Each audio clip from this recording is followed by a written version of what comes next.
Boston Celtics looked about as bad as I expected, worse even, but kind of doesn't matter because they got Robert Williams back and he was really, really good. And I'm going to talk about that right now on the Locked On Celtics podcast.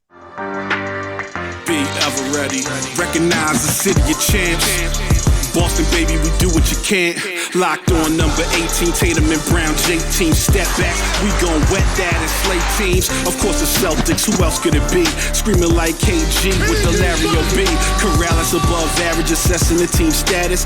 Best daily pod, no cap, salary matching. Clutch like Bird the DJ, keep John on replay. Prime time, dapping up the truth on the sideline. Raining J's, how it started, raising banners, how we finished. Locked on Celtics pod, home of the winners. B. Hey, welcome back to the Locked On Celtics podcast here on the Locked On Podcast Network, where it is your team every day. I'm here for you every day with a free, fresh podcast dropping directly to your device wherever you get your podcasts. Shows even on YouTube. And if you subscribe on YouTube, you get to be part of a Celtics community that's kind of fun and lots of comments, lots of good conversation, maybe some of the best conversation you're going to find around. So make sure you're hopping in that on the YouTube channel and participate. I'm John Karalis here at the TD Garden. They're changing the floor out on the in the arena to hockey, so I am here in the back. Luckily, I have this cool little background, the Celtics Magic logo, so they helped me out a little bit with the production value of the show. So thank you for that. I'm John Karalis. I cover the Celtics for Boston Sports Journal. I've written a book called The Boston Celtics All-Time All-Stars as well. Formerly a professional basketball player many years ago. All right, let's get to the nitty gritty here, because I'm not going to spend too much time talking about this game. The Celtics sucked in this game. I told you they were going to suck in this game. It didn't take a genius to realize they were going to suck in this game. I thought they might still win, but they came in, looked terrible. The first 6 minutes of the game, 5 minutes of the game, they actually looked pretty good. They hit a bunch of shots. The shots were falling. The three-pointers were falling. Jayson Tatum scored 20 points in his first 12 minutes, 14 minutes of play, and then scored 11 the rest of the way. He finished with 31, but it really, after the midway through the second quarter, he didn't do a whole lot. Once the shots stopped falling for the Celtics, they were cooked. They shot overall 11 of 46, which is about 24%. But after the 7-minute mark or so in the second quarter, they shot 15%. So they shot 5 of 7 to start, and then the rest of the way, garbage, hot garbage all the way around. First game back from a long road trip. This is not a surprise. This is not something that I knew that this was going to be a bad game, but it was even worse. Maybe because the road trip was longer, they came in and had even less energy than I thought. Maybe hitting those shots early was the worst thing that could happen, because the Celtics just thought that they could rely on those the whole game. But overall, I think only Robert Williams had a good game. Everyone else had meh to bad games. In the second half, the most disappointing part of this game was in the third quarter.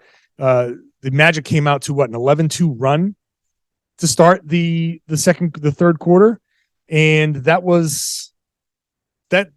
to me, that was it. They were cooked after that. Yeah, they brought it down to single digits. I never thought that they actually had a real challenge in them. In the third quarter, fourth quarter, the Celtics kind of made a little bit of a charge, but damn it, every single time they made a move, it felt like Jaylen Brown was turning the ball over. He had 7 turnovers in the game. Just a really bad game for him all around. Some travel calls that just, when Jaylen gets into this mode, it just kind of cascades. He just wasn't there, and I think he was getting into his own head again. I think it's just a classically bad Jaylen game. Doesn't happen very often, but it happened in this one. Tatum, like I said, came out hot, 20 points like in a hurry, and then after that, never really pulled the team out of anything. Al Horford got ejected, and when I saw the play happen, I didn't realize what happened live. But then you saw the play on the replay. You're like, oh, yeah. I was talking to Brian Robb and Sweet Tirado of Mass Live. We all sit next to each other in the game. And we're talking. I was like, geez, I think a flagrant 2 might actually be on the table. And lo and behold, it was a flagrant 2 and he got ejected. That was big because Horford was the one guy who was hitting shots. He hit 2 of 4 3-pointers and in 15 minutes had 6 rebounds, had 3 block shots. He was really, really important to this. And I thought losing him was massively disruptive to the team. And he was the guy he missed the whole road trip. He had the fresh legs. The rules didn't apply to him. Then he gets frustrated, lost composure, and that really cost the team. I thought maybe Al and Rob could be the impetus for one of those late game, a few minutes to go, 5 minutes to go. You're kind of within 10, and they were.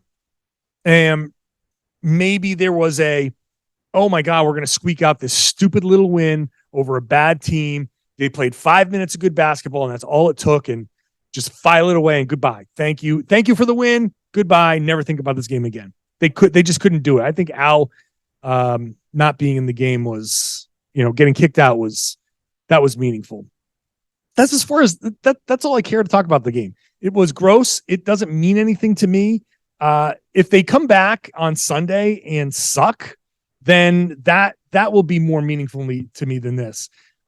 This was the game that I expected them to be crappy in. They were crappy. It ended up being so crappy that they lost, and you don't want them to lose. I'm not concerned yet. I know that people are saying, well, look, they lost that game to Golden State. They didn't look great against the Clippers. They had to collapse against the Lakers. I can understand the thread between those three. I don't think it's anything that's carrying over this game. I'm willing to chalk this up as well. Now we're going to see what the real carryover is. But really the most important part of this, Robert Williams was back, and I think he looked pretty good. I'll talk about that in a second. First, today's show is brought to you by our good friends at Craic Sauce. Craic Sauce.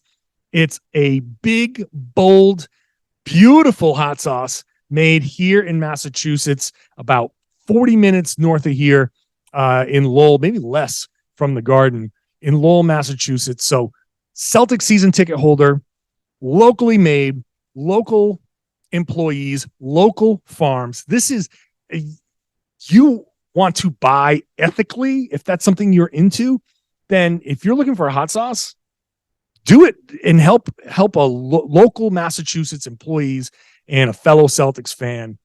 And really, I think it's delicious, delicious stuff. It's not just something you pour on top that gives you just heat. They do have that, but also ingredients, different types of flavors, curry, pumpkin, different flavors that you're, like I said, big, bold, built different, that you can incorporate into your cooking. It is great, great stuff. I feel like a lot of Celtics fans have been buying it. Go to Craic Sauce, Craic sauce.com. I'm recording this on December 17th. You might, if you're in a pinch looking for a Christmas gift, you might be able to sneak this in under the wire. If you're in Massachusetts, especially, maybe you can get some quick shipping. It's worth doing. Craic sauce.com. Promo code is locked on. You get 10% off. They're awesome. I love it. I hope you pick some up. Okay. Robert Williams, 4 of 4, all dunks. I thought he came in.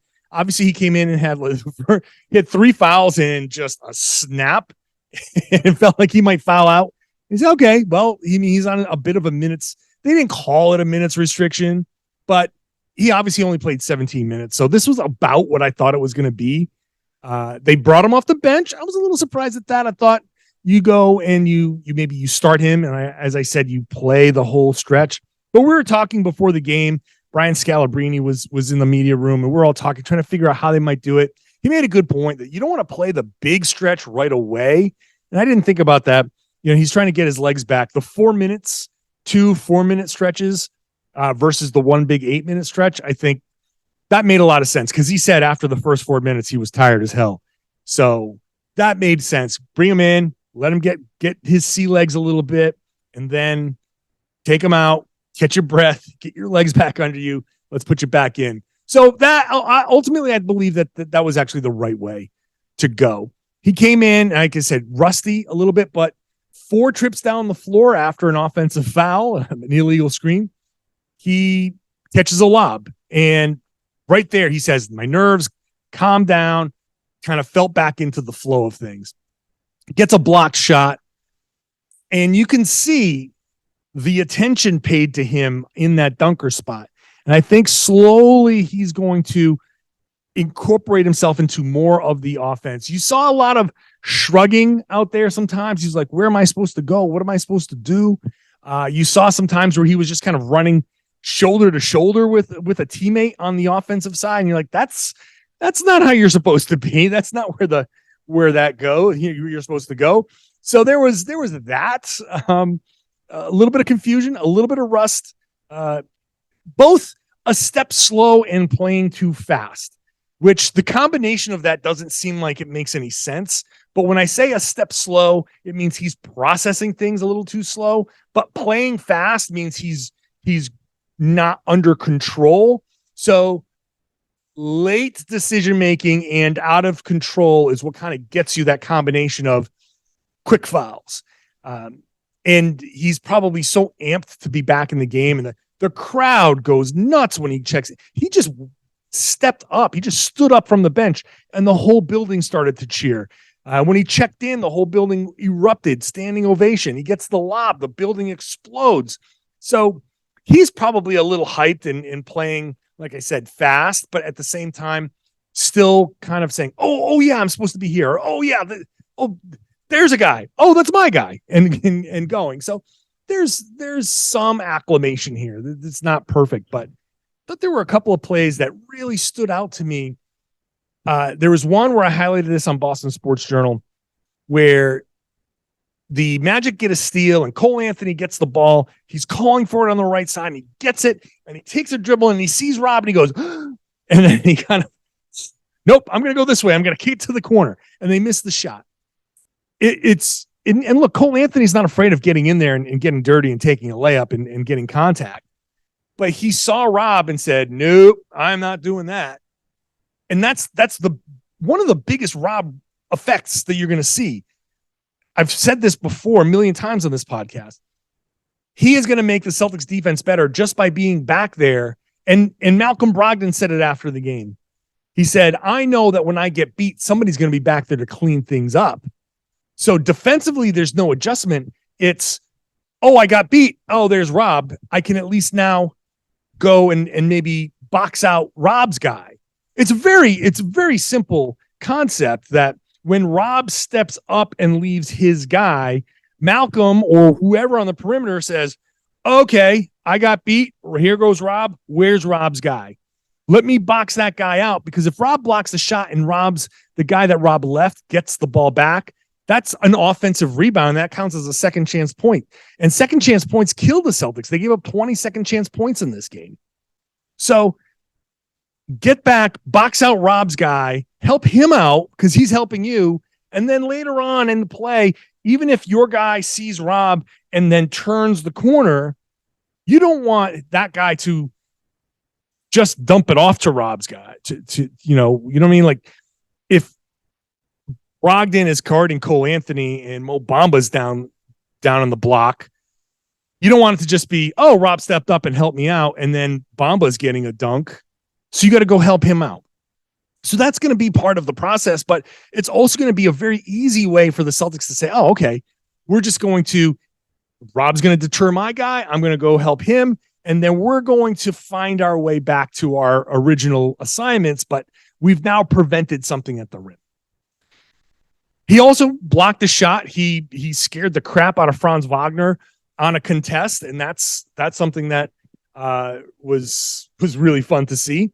Those plays that when Wagner comes down the middle, he turns the corner, comes down the middle, thinks he's got an open lane, and Rob shoots like he's out of a cannon from the right block and like flies past Wagner. Not even the best contest, but Wagner was like, oh, and he went and turned and went to his left hand and missed the layup. So that is meaningful as well. So I think Rob had a nice impact in this game. Joe Mazzulla afterwards said he kind of picked up where he left off with his help defense. So that's good. He's aware of what he's supposed to do. The defensive concept is still the same. As he gets his wind back, as he gets his legs back, we're seeing he's going to be an integral part of the offense, integral part of the defense. He moved the ball, I think, pretty well. He had an assist to Malcolm Brogdon that was an absolute laser. I thought he did really, really well. It's good to see him out there. He looked good. I didn't see him limping. He was jumping pretty well. I think he was jumping pretty high. He seemed pretty vicious with his dunks. The worst thing is that his legs kind of like, I thought he looked bouncier than I expected, because I was expecting sometimes for him to not look bouncy and people go, oh my God, what's wrong with him? No, the bounce is certainly still there. I thought he moved well, and the worst thing is that he got tired, which is expected. Now the next step is, as you're listening to this podcast, how is his body recovering? How on Saturday will he recover? Is he going to feel, how much soreness is he going to? He'll feel soreness for sure. But is it the, lactic acid buildup soreness? Or is it the, something's kind of going on in my knee soreness? So that's going to be the question. And one of the things before the game that Joe Mazzulla said was that he thought that the reason why today was the day to bring him back is the recovery was going well. He had been working well, his cardio had been going well, and his recovery had been going well. So his body has been responding well to these workouts. Now let's see how the body responds to 17 minutes of game time and see how he can do on Sunday. Does he still play 17? Does he go up to 20? Or what? So all in all, crappy game, absolute crap fest of a game, but the Celtics basically picked up one of the most meaningful players. We talk about December 15th being the day that players can start getting traded and all of that. Well, the Celtics picked up Robert Williams. That's basically the way I look at it. They got Robert Williams, and they're adding Robert Williams to what had been the best team in the league. Now you're going to start integrating him. This is a great stretch to do it. The opponents, I think, are it's a good stretch of opponents for him. I come out of this game feeling more positive than negative because I expected such a terrible game, that Rob's performance was so good to me as far as in a first game back from a long layoff, that I come away with it thinking that this is good stuff for the Celtics. The loss notwithstanding. I'll be back after the next game, Celtics and Magic Part 2. In that game, I expect it to go a little bit differently. I expect the Celtics to come out and lay the hammer down. I think they're going to be a little pissed off. They understood. Everybody understands what this was. I think they're going to come out and they're going to be like, all right, look, congratulations. You caught us on a bad day. I think everybody knew it was going to be a bad day. Now we're going to play for real. We're going to go up by 40 at some point in the third quarter, and that's going to be the end of it. So we'll see. I'll be back afterwards and see if I'm right about that one. So subscribe if this is your first time listening or watching. Thank you so much for coming on. And by the way, have to mention this for the YouTube side. The last podcast got the show up over 1 million views for the year 2022. YouTube got over 1 million views, most ever for the Locked On Celtics podcast. Still relatively new on YouTube. So thank you all so much for getting the show up to 1 million. I mean, it's all you. It's all you. I'm here to enhance your Celtics experience. I'm here to make you feel more whole as a Celtics fan. You're watching the games. I'm here to add stuff for you. Maybe you learn something. Maybe you disagree with me and you grow, or maybe this just makes you feel better about being a Celtics fan. And whatever it is, I'm here for you, and hopefully you are enjoying the show. Thank you all so much for getting us to 1 million views on YouTube. Subscribe if you're new. If you're not, if you're still a subscriber, if you're a subscriber already, then share the podcast, tell your friends and family and everybody. They should be listening to and watching the Locked On Celtics podcast.